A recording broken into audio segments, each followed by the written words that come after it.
Hello, everybody. Welcome. Welcome. Wait a couple of minutes for a couple more people to join and then get cracking. In the meantime, we can start on the polls. Anna's going to put a couple of polls out just to put a couple of feelers out.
So guys, a couple of housekeeping rules to start. So if you please submit your questions throughout the webinar using the questions tab, we'll address them using the dedicated Q&A session at the end. So as soon as you've got a question, whack it in there so you don't forget it. Please keep an eye on the chat for announcements from Anna, who'll let you know when the polls are live so you can participate. So there will be live polls throughout the webinar. And a recording of this webinar will be sent to you through your email address shortly after the session concludes.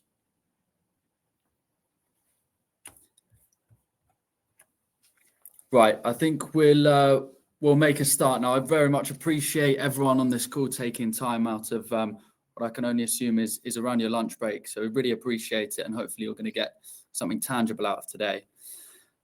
So thank you very much for joining us. This is the Smart LoRaWAN Solutions webinar for retrofitting non-residential buildings in the UK. So we're here to explore the most pressing challenges and opportunities we face in our industry. How can we retrofit existing buildings to reduce carbon emissions, improve efficiency, and create healthier environments? So I'm going to dive straight into walking through non-residential buildings. And from Sontay, myself, I'm the UK South Sales Manager. And we also have Luke Davis from Wattsense, who is the Account Manager for the UK, and Violetta Mitsova, who's the CSO and co-founder at MClimate. So you're in very good hands today. So the importance of retrofitting commercial and public buildings. So diving straight into it, why retrofitting matters. So buildings contribute to over 40% of the total UK carbon emissions, making them one of the biggest opportunities for decarbonisation. Aviation accounts for 7% and road transport is 15%. So this is by far the largest emitter and therefore the single biggest opportunity for decarbonisation. By 2050, 80% of the buildings will still be using already exist today. We can't possibly rebuild everything, so therefore retrofitting is the only viable route to net zero. Pre-2009, energy efficiency wasn't a design priority. So that means poor insulation, oversized systems, and little to no smart control. And that's what we're going to discuss today with the Wattsense and MClimate solutions.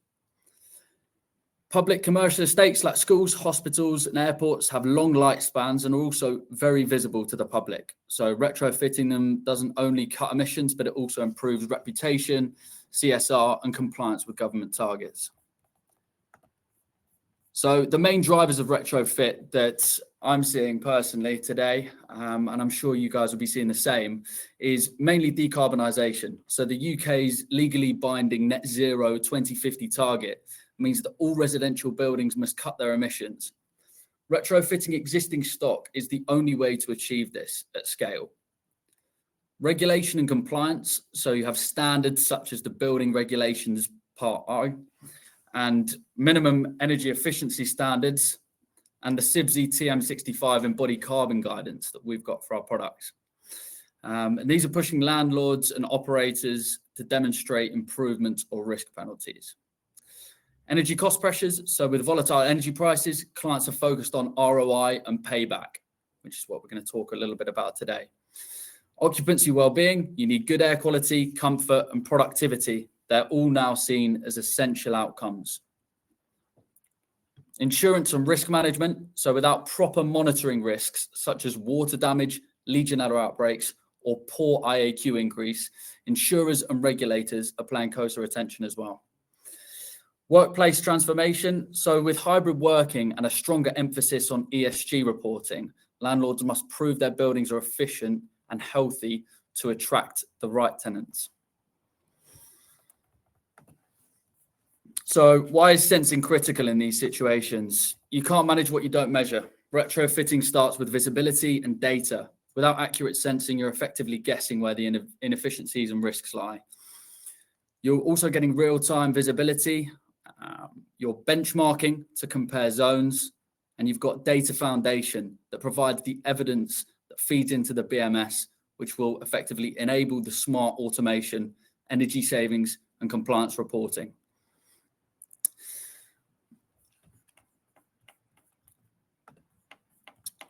So finally from me, retrofit versus new build. So why would you retrofit versus new build? You've got lower cost and disruption. Retrofit projects cost significantly less than demolishing and rebuilding. There's also avoiding major disruption to occupants, meaning schools, hospitals, or offices can remain operational while the upgrade takes place. You've got embodied carbon savings. 50% of a building's lifetime carbon can actually be embodied in it through its materials. By reusing existing assets, retrofits prevent this hidden carbon waste compared to demolition.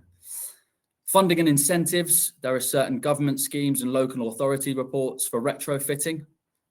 Sontay and Wattsense and MClimate's roles.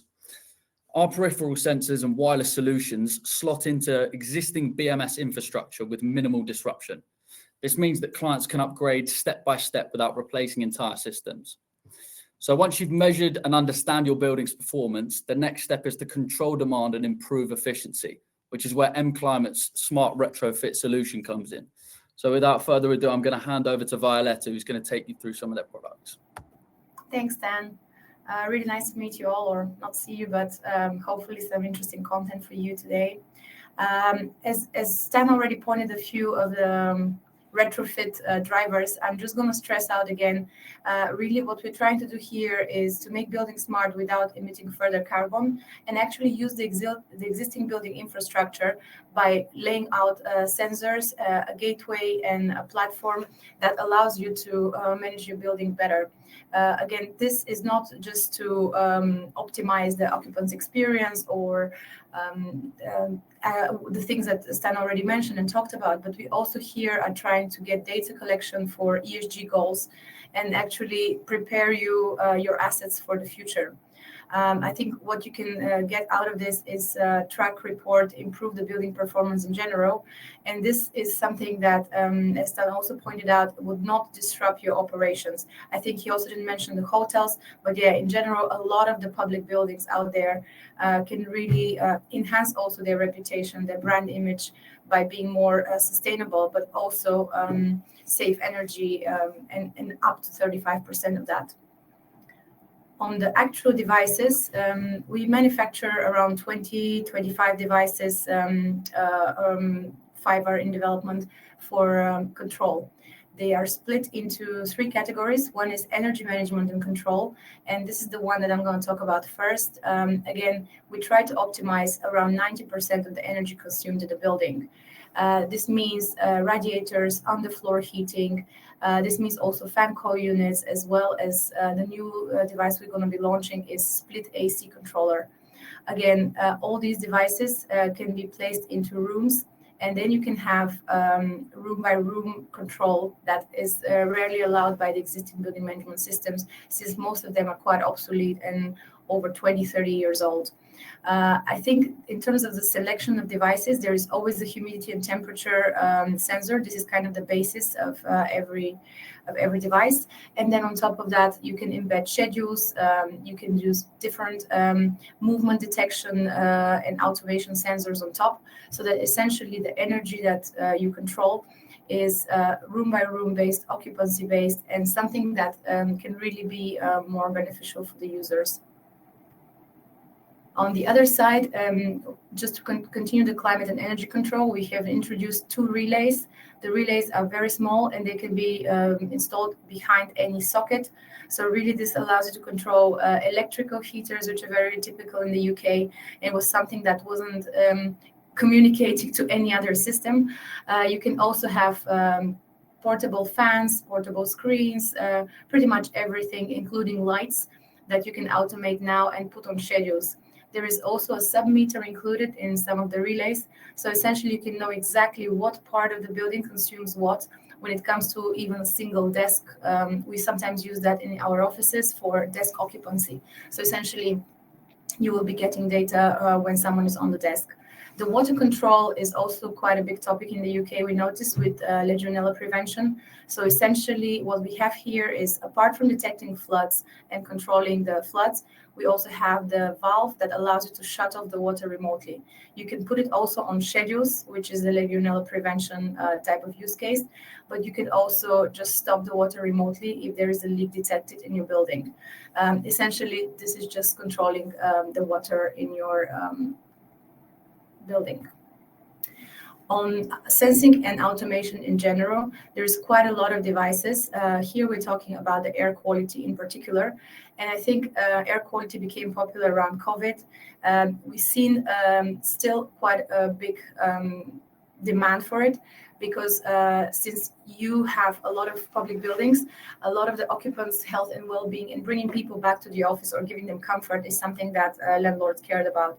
So we most of the time include the CO2 solutions together with the energy control solutions, so that you can have a more holistic view of the building. What is the air quality versus the energy consumed? We don't heat the room when the window is open to ventilate. Not a lot of the buildings that we retrofit actually have a fresh air system coming in. So we have to be creative when we get the data into how to assure a good air quality, energy savings, and proper ventilations in the room. I think the smart sensing, there's 2 new sensors that we're launching. It's the humidity, temperature, and movement detection, and CO2 and movement detection. This is just another way to give you data around how often are specific places used. Do we need to heat them or not heat them in general? It's very common for shared offices or student housing accommodation. These are quite big use cases in the UK. And then on top of that, we can always add a few automation devices that I already mentioned, like an open-close sensor or a multi-purpose button. This is essentially a button that can be used for hospitals, like emergency button. It can be used for sending commands to multiple devices by, let's say, I'm exiting the whole building, let's shut down all the heating. So all these buttons can be programmed to do 3 different types of clicks and 3 different types of operations that can automate your building. And I think here is just an example of saying we shouldn't go in silo by looking at energy, air, and water separately. What we think is that you can have like a holistic view of the building by installing a few sensors that can communicate device to device. That is something we're launching this month. Or they can communicate via the Wattsense gateway to the BMS and then optimize the workings of your building. I think here I'm just showing another way of the what to retrofit. Essentially, I think a lot of the times people forget about the water leaks, and most of the people that actually go for water leaks prevention are customers who got flooded. But really, it's a very smart solution. Whereas previous solutions went into the detecting a leak, now you can actually deal with the leak immediately.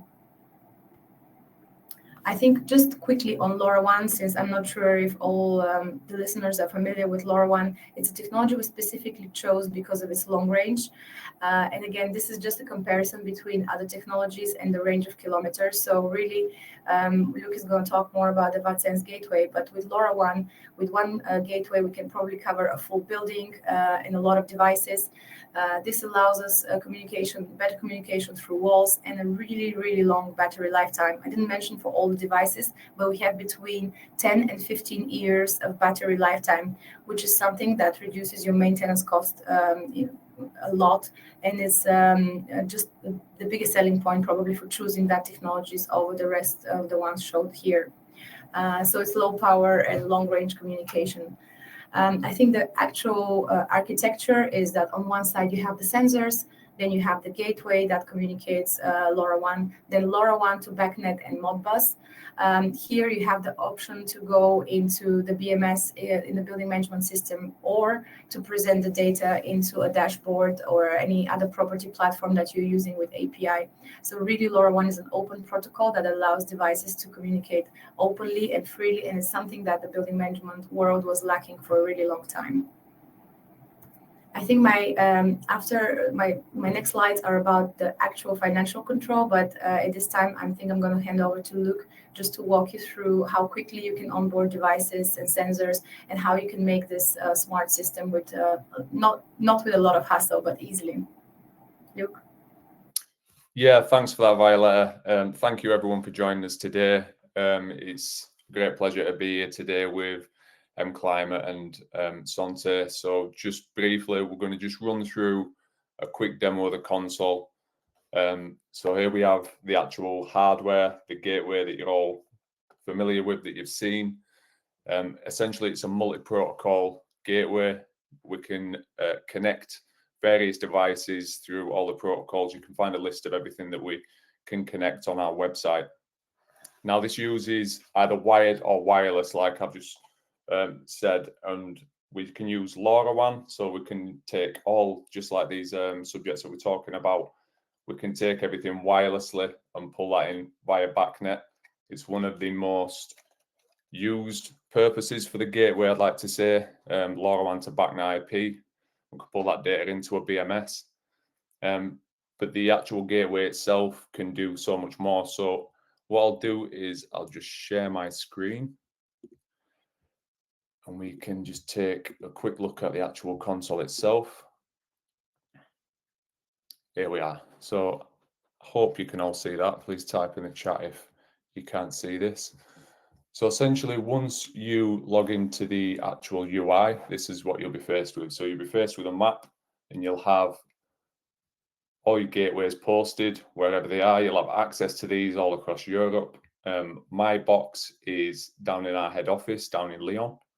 So this will be controlled by myself. I'm currently up here in the north of England, in just outside the Leeds area. And here you see we have the left-hand tab, which you'll all have. So from there, we can create an organization. So if you have, if you're operating multiple buildings, you'll be able to organize those in certain sections. So you can have a building that's got 4 or 5 gateways on. You can have a school on there. Whatever you sort of collectively have, you'll be able to organize those as and where you see fit. We have the towers and the bridges. So just to touch briefly on the different types of hardware that we currently have, we have the bridge, which is the on-premise version. So this is one that sits on your network with your broker. So that's completely, we don't see that data. This is purely for you to collect on site, keep that in-house, and again, you can send that via BACnet or Modbus to your preferred choice BMS. Or we do have the cloud version, which is the tower. It's now the tower control. So we'll touch on the bridge just for subject purposes for now. And then if we've got time, we'll just quickly touch on the tower. So here we have just a quick look at our bridge. So as you can see on the top left corner there, we have 3 tabs. We have the live data pulling in from the various equipment that we have attached, and we have the configuration. So if you were to set up a site in terms of retrofitting, you want to gain visibility, you want some data, you want to pull some temperatures in, temperature, CO2, fan coil, any of that, we compare that very, very simply using the Wattsense gateway. Other than our competitors, the commission time is drastically lower. And I think Violetta will probably touch on that a little bit later when it comes to the financial side of things. So basically all we need to do to pair a device is to go into the configuration tab here, and then we look at add equipment. We just click on add equipment, and then you brought up various methods to add equipment. Now, if you have a site that has multiple or a lot of LoRaWAN devices, or you need to get something on in bulk, you can actually drop that in now via CSV. So you can just bulk create that on a CSV file, and you can drop that in extremely simple. Just drag and drop your file, click next down here, and then all your devices will be set, and you'll be able to pick your properties that you want to see the values of from there. For ease of use, because I only have a 10-minute slot, we're going to just go to decoded equipment that we already have on our database. So currently on our database, we already have roughly 2,000 pieces of equipment already decoded. So the data that you pull in will be the live data, not just the raw data. So as soon as the device is paired, you will instantly see the live data coming through, and you can choose what you want to do with that data. And to be able to pair that, all you do is go and pick a decoded equipment. So we just click on there, and this is just a quick showing just of how simple this is. So we pick a manufacturer from our already list of decoded equipment, and we're going to go MClimate. All MClimate's devices are all here. We pick one that we like. So we're wanting to install some MClimate Vicky thermostats. We click the thermostat. We already know that's a LoRaWAN device. That's already pre-retrofitted into the actual console. Have the display name. We just put test on here, just for ease of use. And the dev EUI, the app EUI, and the application key you get direct from the manufacturer. It's usually a 16-digit number. So just put a random one in for now. Same in the EUI. And then the application key is usually a 32-digit number. Once we have those input, instantly comes up with all the properties available for that particular device. From there, we pick the certain points that we want to display, and you can see from the right hand side here that we have read or write, or if we want to send a command, we have a read and write basis. We just pick the ones that we want to see: humidity, sensor temperature, anything that you want. And just to touch on this, if it has a little cog on there, that just comes as standard. If it doesn't, and we pick something, so we pick a piece of data that we want to pull through to the console, send that back to the BMS, then that classes as 1 point. So when we're talking about the license structures and how many points we need for each individual site, we would pick that, and that would class as 1 point. All we do from there is click save. Instantly added. We check the configuration, and there we have our MClimate Vicky thermostat there. Once we send that configuration to the box will speak to the device, start pulling the data in instantly. It's that simple. So we can do that via bulk if you have multiple devices that you want to pull onto the box, or we can do it individually depending on what you have. From there, I'll quickly show you, trying to condense this into 10 minutes, but I'll quickly show you, if we want a gateway, I'll just show you how very simple it is to create a gateway. We just click on the little tab here that says gateways, create, and then we call it gateway test. We choose the protocol, so we want to send that back now via BACnet IP. And we need to pick a physical connector that's on the actual hardware. We're going to go with the left Ethernet port. We're going to save this. Instantly the gateway is created. Once we run a BACnet scan from the BMS, that data will then pull through. It really is as simple as that. If you have any equipment that you use on site that you don't currently see in our catalog, if you just tell us the equipment, we decode that completely free of charge, as our database is just growing week by week. It's growing by the hundreds. So that's just touching on the bridge. So again, the bridge being the on-premise version, this is your version that you have access to the data and you only. We use a 4G SIM only to configure the box, then the SIM card goes dormant and it sits on your network. If you wanted to go a little bit further with this, and you wanted some automation, some scenario-based automation, you wanted graphs and alarms, then we come to the tower control. So this is a cloud-based solution. And because we can see it's in the cloud, we can see we can play around with the data. This now gives you access to the extra features, which include dashboards, graphs, alarms, programming and scheduling. Just to give you an idea, if you had a building where you wanted to control the heating, we can turn the boilers on and off, turn the radiators on and off, and we can actually do that to a schedule. So as this is a demo, we have preempted that we want to preheat a school between a set parameter of times, between 7 and 9, and we define those temperatures. So we can steadily ramp up the heating for the school or offices or wherever that may be. And then we can have a set parameter for the temperatures of when things are turned on and off between the hours of 9 and 5.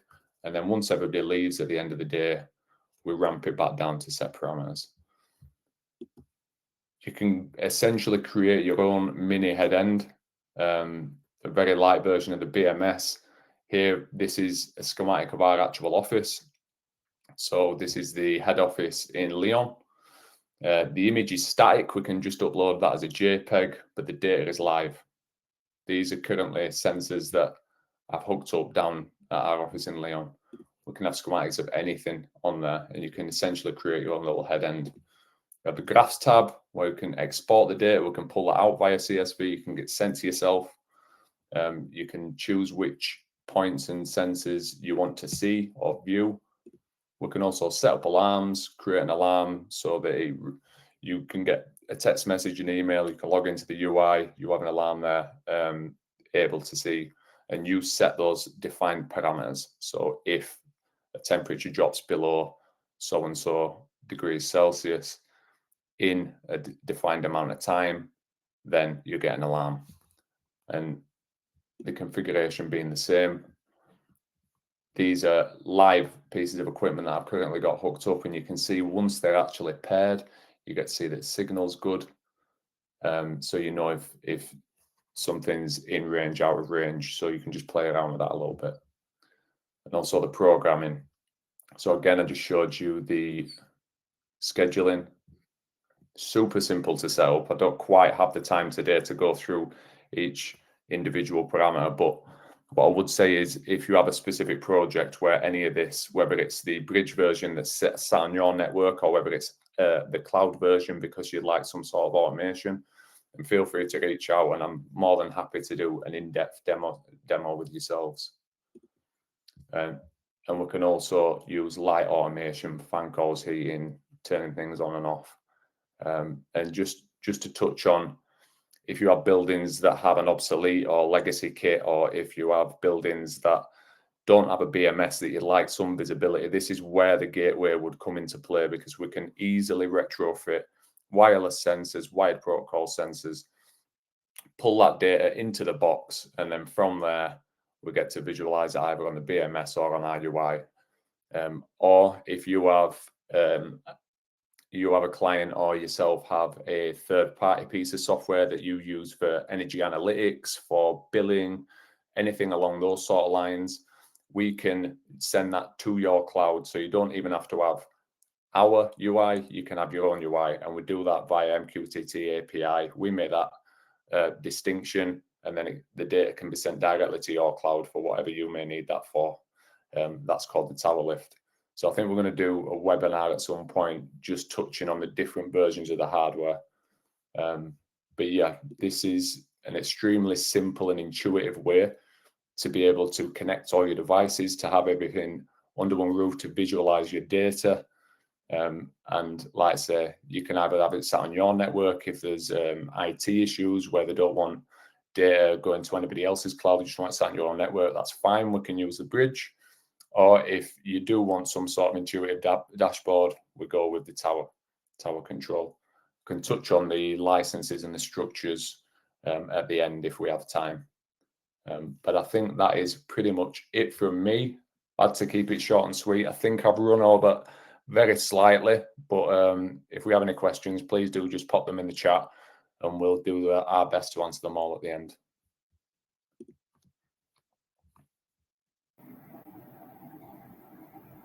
Thanks, Luke. I think I'm going to go back to the presentation and talk about costs. I think in a lot of those projects, when it comes to retrofit, people are considering roofing, maybe photovoltaic, some cells, battery storage, a lot of expensive equipment for retrofit that repays itself within 3 to 5 years. I think what we are targeting here is a quick return on investment with an IoT solution that is entirely cableless within 12 to 18 months. For us, this means 2 heating seasons. And again, we are mostly focused in the UK, Nordics, DACH. We have installations in Spain and Italy, but again, the repayment schedule and the repayment plan for projects in the north are much quicker. Even if depending on the energy of the price, we might have some fluctuations. We rarely get projects repaid for more than 2 years. I think really when setting up a POC, we look at measuring success. So we create some KPIs that can be easily measured with the data that we received. One of them is energy consumption. For all our customers, we expect between 15 and 35% of savings. I think the overall heating and comfort, that's a given already, since you're going to have the room-by-room control set up. I think setting actually measurements and analysis based on the data is something that we don't offer right now, but essentially with the involvement of AI and machine learning, I think once you start collecting the data, it will be very useful for you in the future. You can already make some small strategic steps into what you want to optimize, but essentially the data will be there for you to not only analyze it right now, but also to keep it going for the couple of years to come, improving the asset value that you currently have. I think on the improvement of the CO2 footprint, the energy savings that we make are actually translated into CO2 savings too. So we use the carbon grid mix factor, and then on your savings, we can actually then show you what the carbon footprint reduction would be. Here I have a lot of data, but I'm just going to briefly walk you through how the project setup would work. Let's say you have one office building. I took an example of an office building in the UK that is 1,000 square meters. Sorry, I didn't do it in foot, but the data was from originally Italian building. I adjusted the kind of average heating requirements. So here we're talking about around 160 kilowatt hours per square meter as a usage. And that brings us to kind of an energy usage of 178,000 kilowatt hours. What we have in this building right now, we have around 100 radiators spread over 5 floors. This means that we will be okay to have one gateway in place. And one gateway in place will be enough with LoRaWAN to cover the whole building. Sometimes we might need 2, depending on how big is the building. For an example, I can give Somerset House, where there's only 2 LoRaWAN gateways for the whole 2 wings of Somerset House in London. So really the range and the thickness of walls there is quite high. So essentially you need to factor in 1 or 2 gateways just to be on the safe side. But here with the example, we're going with 1 gateway. Here I put as hardware costs on one side, the Wattsense gateway, which comes with embedded LNS if you're looking at the cloud solution. But I think we're looking at a simplistic version here. Then we have, let's say, 100 radiators that you want to optimize. This we put also rough estimated price of 65. And then we have the total one-off setup cost for the project. What is here, what Luke mentioned earlier is that, yes, the gateway costs can vary. You can get a LoRaWAN gateway without the BMS compatibility for €200. And then once you add the BACnet and Modbus compatibility and the building management system compatibility, it can go between 500 and 1,000. But the difference here is how many more integrator hours or extra work you're going to need if you did not have everything integrated as it is in the Wattsense gateway. And I actually was going to give an example that you need at least half a day of integrators work to start, let's say, any Chinese brand or any existing Asian brand right now to make it as useful as the Wattsense gateway. And that half a day of engineers' work would be around 500 pounds probably. Just today, we got also a question from a customer in the UK that was quoted 1,000 per device for integration into Chinese gateway. So essentially, having a gateway that already has everything embedded and it's easy to use, even though it shows you, it looks like it's double the price of the Chinese version, it actually costs you a lot less in the longer run and even in the initial setup phase. Here we're talking about 100 TRVs that will communicate with the BACnet and Modbus or whatever the building management system is. And then they will be installed by the existing property management in the office. What we can achieve here is between 15 and 35% of savings.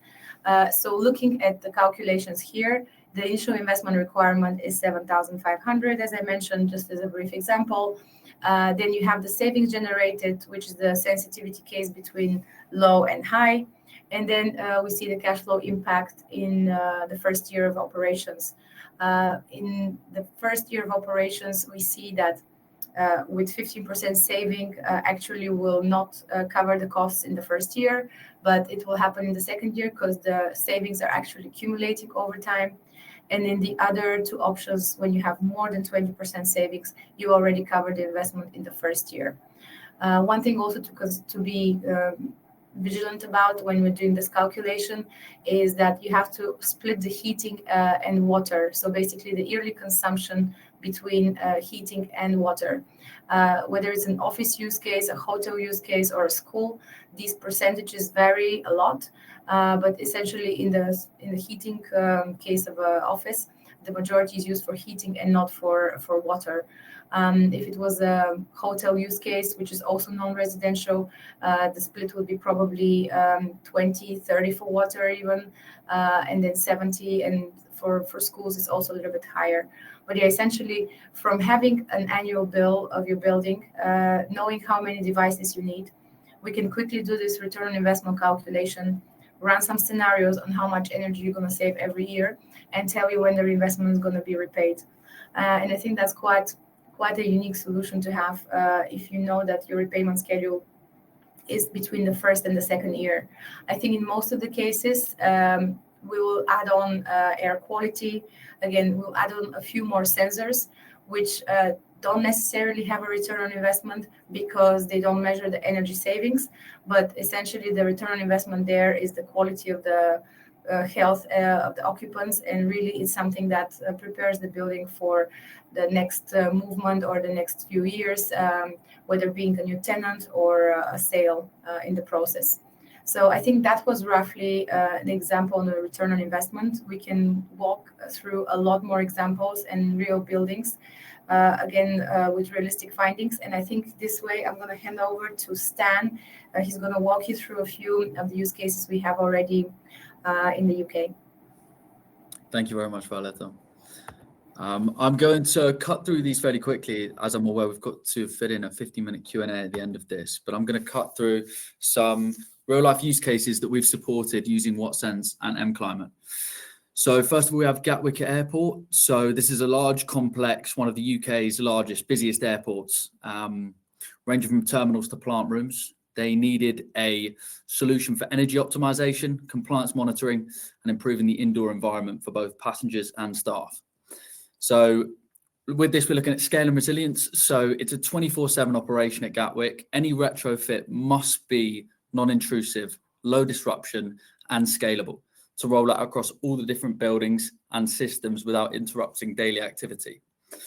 So our choice was the Sontay Wattsense bridge, which was the LoRaWAN, allowed us to provide a long-range, low-power connectivity across the large site, and step-by-step, they're increasing the range with more and more hubs. And just for a little fun fact, so they had an apprentice which was in the business for 3 months, and the most recent gateway, they gave a project to set up the hub, and she had it done in half a day. And this is someone who's brand new to the industry and to Gatwick Airport. That just sort of showcases how easy it is to install. So next we have the infrastructure. So the Wattsense bridge. I'm not going to touch on this too much as we've just had the expert Luke there go through what it looks like, but it's a one-time investment. It's a scalable foundation. It's a future-ready backbone, almost acts as a digital nervous system. And it's got it's a multi-protocol translator. And for consultants and installers, this means faster deployment, less engineering time, fewer integration headaches, as Violetta was mentioning there, and directly improves the project's profitability. So next we have the sensors deployed. We have 8 bridges, temperature, relative humidity, clamp on pipe temperature sensors. They're now expanding to indoor air quality sensors. The key point here is it's a scalable sensor network. Once the Wattsense bridge is in place, additional sensors can be added incrementally without disruption. This means the infrastructure adapts as Gatwick's needs evolve, so it future-proofs the site. The benefits for Gatwick here, we've already talked about scalable, so without costly rewiring and downtime. It's totally interoperable with the existing trend BMS. So it consolidates all the data in one platform. So rather than having Legionella testing on one side, and that's one login, and you've got your temperature, relative humidity, CO2 on your BMS, this brings it all into one easily accessible system, which is the BMS. It's automated monitoring. So you've got tasks like manual water checks are now exempt. It's now all automated logging. You have a reduced risk of misreading readings. And provides a digital audit trail for compliance with HSE and insurers as well. And future-proofing is not only future-proofing the infrastructure of the wireless technology, but it's also using leak detection, metering, and advanced energy management to ensure the infrastructure supports Gatwick's net zero journey into the future. Next, we have why LoRaWAN works here. So it's long range, low power. It's a non-intrusive retrofit. There's no disruption to operations. The battery life is now well over 2 years, with the batteries of the sensors reading at 100% of the temperature, CO2 and humidity sensors, reading every 10 minutes. Airport advantage, so you've got signals are able to penetrate large terminal spaces and plant rooms, environments where Wi-Fi or wired connections would be completely impractical. Because LoRaWAN's an open standard, the estate isn't tied to one manufacturer. They can add devices from multiple vendors over time, which is why the Wattsense solution is so key. And then we've got key takeaways. So key takeaways from this specific study is retrofits saving the cost. So retrofitting is a far more affordable and less disruptive than rebuilding, whilst also avoiding huge embodied carbon costs of demolition, as I mentioned earlier. This makes the most of the sustainable option, both financially and environmentally, for system installers and the end clients. So it unlocks efficiency. So smart sensors deliver the data needed, as Violetta was talking about, optimizing HVAC and ensuring compliance with health and safety regulations, resulting in lower energy bills and reduced carbon emissions. The Sontay Bridge's advantage is going directly into BACnet IP integration. And the bottom line is really these solutions save money today through efficiency and automation, whilst positioning estates to meet net zero and ESG commitments tomorrow. Next one I want to talk about is a smart sensor TRV in care homes. So in care homes, comfort directly impacts health. So vulnerable residents are more sensitive to cold drafts, poor indoor air quality. So stable conditions are essential for well-being. Energy costs, with prices rising and budgets already under pressure, high energy bills, especially for this particular care home, were under pretty significant pressure from funds available for frontline services. So every improvement in the efficiency frees up resources that can be directed elsewhere in this care home. It's a cost-effective retrofit. It was extremely cheap to install these. And they've already started seeing improvements in efficiency. The real test will be this winter, which is where hopefully we can get the hard data to share with you as well. Next, we're going to dive into the retrofit solution. So what did we do? We had smart TRVs and MClimate smart TRVs on radiators combined with open close window door sensors. So this ensures heating was delivered efficiently. When windows and doors are opened, the system automatically adjusts, preventing energy loss. We had scheduling and zoning. So they've recently used what we just saw from Luke there with regards to the scheduling of the TRVs, and they've zoned off different rooms, which allows them to far more effectively control the heating. It's important to note that not everyone is comfortable at one temperature as well, so they were able to adjust different rooms to suit different temperatures. For example, 26 degrees, 21 degrees for different occupants. It's an ease of use. So carers and residents can adjust settings without technical expertise. That's what the MClimate devices are so good at. And it's future ready. So because we have that existing infrastructure of the Wattsense gateway if in the future they want to add a full sensor, they want to add leak detection, they have the ability to do that extremely quickly and efficiently. So sensors are working together to deliver. I'm conscious we're running out of time here, so this is just sort of combining all the sensors together, which can allow for precise environmental control. Next, the benefits achieved. So what were the tangible benefits that this care home has seen? So they've got lower heating bills, which was a key concern for the residents. Retrofits like this, especially with the MClimate TRVs, directly reduce bills, making heating more affordable and easing financial pressure on both the care home and its occupants. It's got consistent comfort. So now you have zoning and scheduling, ensuring stable, predictable comfort across the care home. Residents and carers have the ability to adjust it locally, creating fairness between different rooms and different occupants. You have a better well-being, you have better sleep, reduced drafts, improved health outcomes for vulnerable residents. And this links directly to CQC considerations. We have affordability and return of investment. So hopefully we'll be able to prove that over the next year, but they're already seeing a saving in their energy consumption. Wider application, it goes without saying, this could be used in student accommodations, hotels and boarding schools and hospitals as well. So just over around about 2 minutes there, but I would like to open up the board to questions and answers, as well as any thoughts you might have about today's session. Thank you very much. We already had some questions. We can read it here, even though we answered them, but one was for Luke.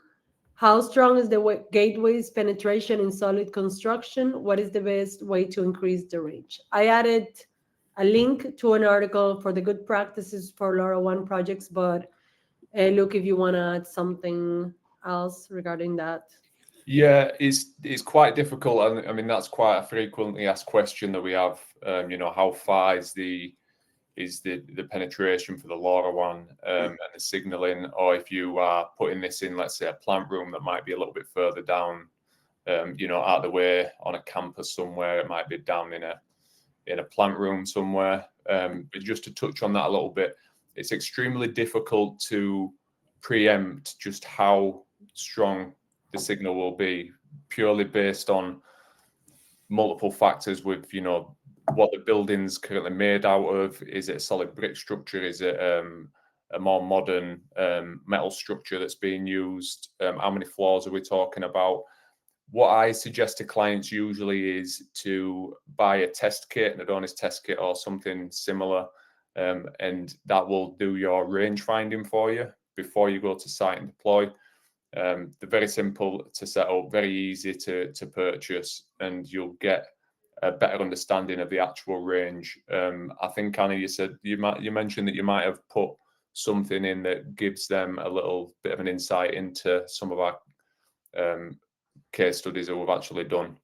Yeah, so kind of like a step by step. Yeah.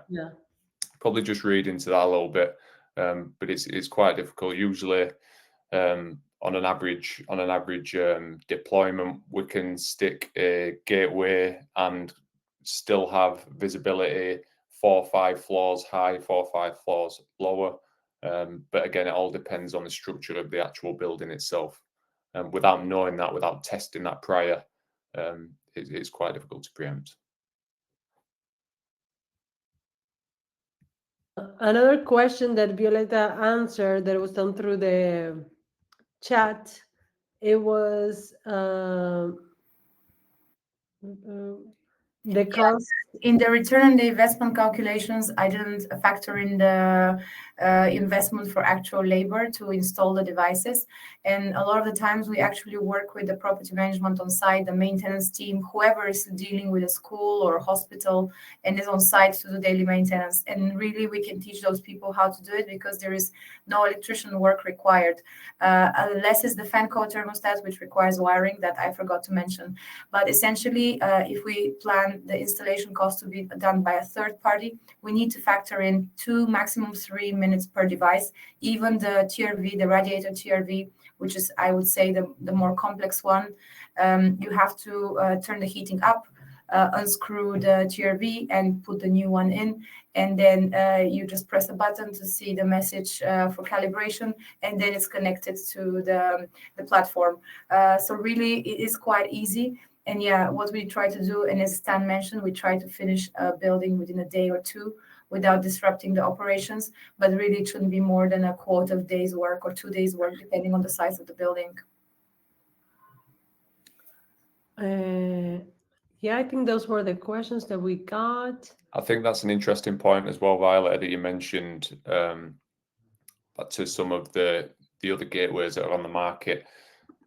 Sometimes clients, sometimes people, when you're looking at an actual job itself, you just see the bottom line, but you don't quite factor in the costing that it might take to actually deploy this solution. So obviously there's other versions and Chinese versions that are on the market that do look like a much cheaper option, but because the data is not decoded instantly, because it requires a BMS engineer to actually go to site to commission it and set this up, you're talking, you know, £500 to £600 just for half a day labor there.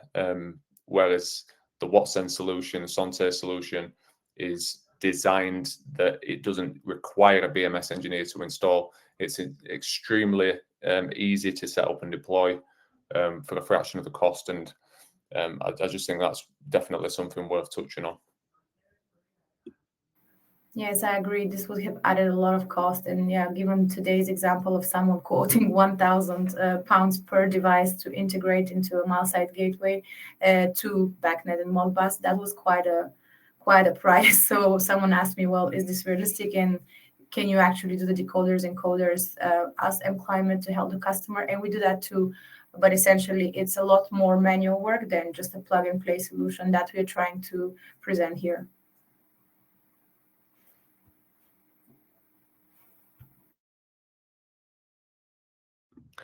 If anybody else has some questions, now's your moment. If not, I think we can call it a day and everybody will get the webinar on replay. But, we have another question.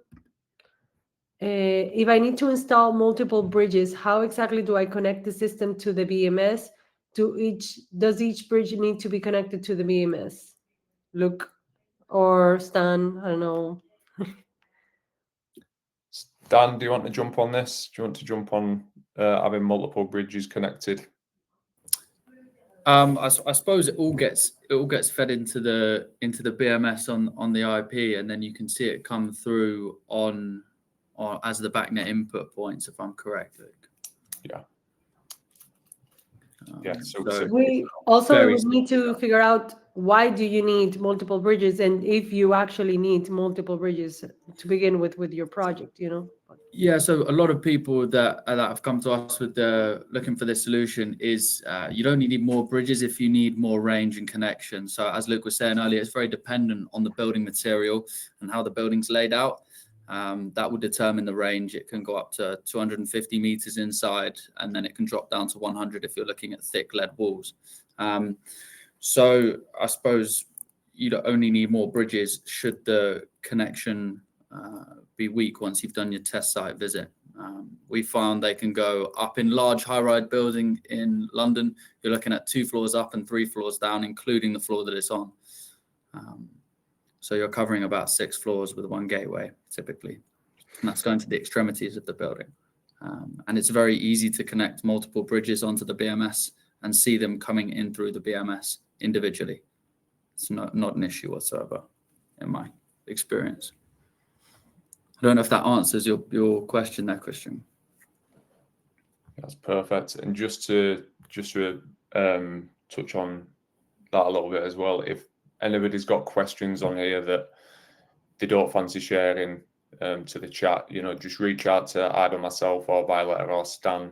If you have an individual project that you require a little bit more time spent on, we can all book an hour in and we can go through your project completely.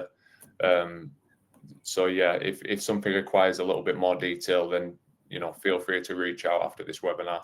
We'll follow up from this, and then we'll be able to catch up and go in depth and have a tailored demonstration to you as well. Luke, I think there is one more that might be for you. Anna, do you want to read it, or shall I read it? Oh, go for it. Yeah. I have a BMS on the ground floor of a hotel. If I connect a bridge, how many gateways would I need in a 5-floor building, and how would the gateway connect to each other? I think it's quite similar in that sense, in terms of the multiple bridges that you just discussed. Yeah, again, it's quite simple to do. We can daisy chain, or we can just pull them in individually to the BMS, depending on where they're located. And basically, we'd need to find that range. So again, we have to touch back on finding the range, because there is a potential if the building's not solid and it has a little bit more leeway and give.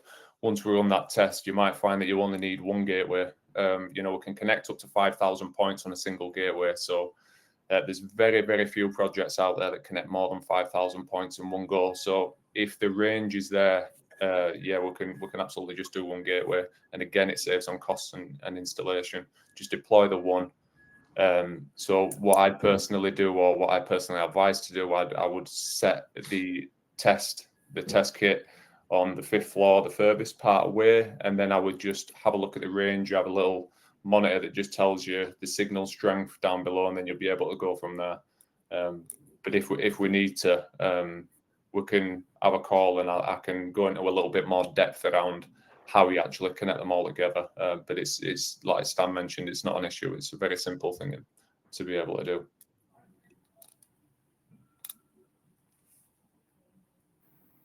Stan, and there is one about installation charges. Who takes care of it? Do you have any example in the UK in terms of who's installing who's plugging in the Wattsense gateway, because you don't need that much of an installation there.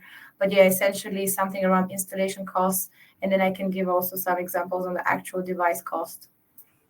I suppose the installation charges comes down to the system installer who's integrating the technology, essentially. So it depends who you'd be using as your chosen system installer to install the gateway. If you weren't comfortable doing it yourself, which I'd say is a very easy thing to learn how to do, it would be possibly the facilities manager on site or maintenance contractor who takes care of it. Violet, I think you mentioned in the chat, just scrolling up a little bit, that you actually have some videos and you help people actually connect their equipment and the gateways. So these, and as do we at Wattsense. So if there is any sort of feeling that you might struggle to actually connect, just reach out to us, and we can sit down before installation and just talk you through it. The whole point of this is that you don't need to be calling a BMS engineer and spending thousands on installation. It's a very simple plug and play solution that we're deploying, and to be able to bring that data, whether that's on to your network, to your BMS, to a third-party cloud via API, or to our cloud solution where you can then schedule and automate too. Yeah, essentially the idea is that we can have a plug-and-play solution, which is a pre-configured gateway, the number of devices that will go out to the client, and then someone just needs to find the best location for the gateway, which can be coordinated with a small tool to figure out the the connectivity, basically, the signal, the strength of the signal. And then in terms of other installations, because the previous example was for a hotel, I just have one example from Germany. We have a hotel client with 1,500 TRVs, probably around 1,000 rooms, because sometimes they have 2 per room. So basically, we went there for a day, teach the staff that's doing the maintenance in the rooms anyway, and they managed to change over all the radiators within 3 days by entering the rooms when they're being cleaned and someone else replacing the radiator valve in the same time, then being cleaned, and then the room is ready. It wasn't even a checkout of guests, sometimes a checkout, but sometimes even when it's the daily cleaning of the room, essentially just replacing or adding 1 or 2 devices does not take long at all if it's done properly. So yeah, we are all 3 happy to advise you on this. Maybe, Anna, if you can share the webinar together with our contacts, or something that people can reach out to us if they have something more specific on their use cases. Yeah, I'll see if I can. Normally, you can contact them directly via their emails once you get the webinar video, but we have contact information there, so you can reach out to the team. If that's all, I think we can call it a day. Thank you all for coming. If you guys have anything else to add, Luke, Violeta, Stan? No, just we're here to support. I think all the questions there just sort of show what this is all about, and we're here for you to support you in this solution, and we have the answers. There's no such thing as a silly question, so just reach out. We're more than happy to support. Stan, I think if you guys can add right now your emails on the chat as well, that can also, like, just in case somebody has their personal, like, if anybody wants to jump in immediately and have something, that way they don't have to wait until I send the thing. I think that will be good. Yeah, and Jordan, I'm just reading that question that I answered for Jordan. You know, if you want to reach out direct, I can certainly talk you through that. And 5-floor building, there's pretty much every chance that we can just locate that on the middle floor somewhere, and it'll span 2 floors above and 2 below. If more gateways are needed, we can go through that. But yeah, if there's any questions, just reach out to either one of us. I'm more than happy to take you through a more concise demonstration to your project needs. Thank you all for joining, and you shortly will receive the webinar via video email, like email with the video. So thanks again. Thanks, everyone. Thanks, everyone. Have a great afternoon. Cheers.